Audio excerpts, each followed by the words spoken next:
Vous avez attiré l'attention du parquet du pôle national dédié au traitement des crimes sériels et non élucidés sur la disparition de Didier Segnol.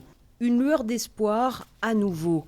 En mars dernier, Jacqueline, la cousine de Didier Segnol, apprend la naissance à Nanterre du pôle judiciaire dédié au cold case, au dossier classé, au nom de la mère et des proches du disparu. Elle écrit.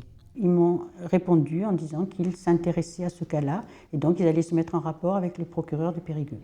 L'affaire Didier Segnol est classée définitivement depuis 2018.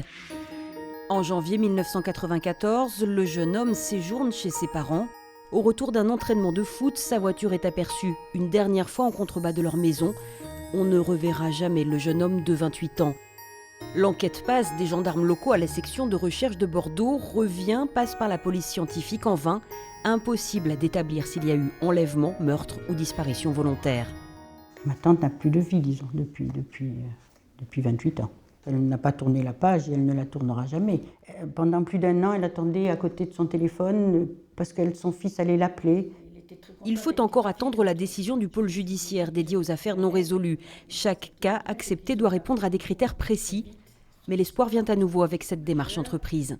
On n'attendait plus rien de personne. Enfin, l'enquête est close, c'est fini. C'est ce qu'ils nous répondent d'ailleurs. Et ça, c'est un espoir. Et c'est énorme pour nous. Enfin, c'est peut-être le dernier, mais en tout cas, c'en est un. Une bouteille à la mer. Le nouveau parquet a examiné pour l'instant une centaine de dossiers et en a rouvert 7.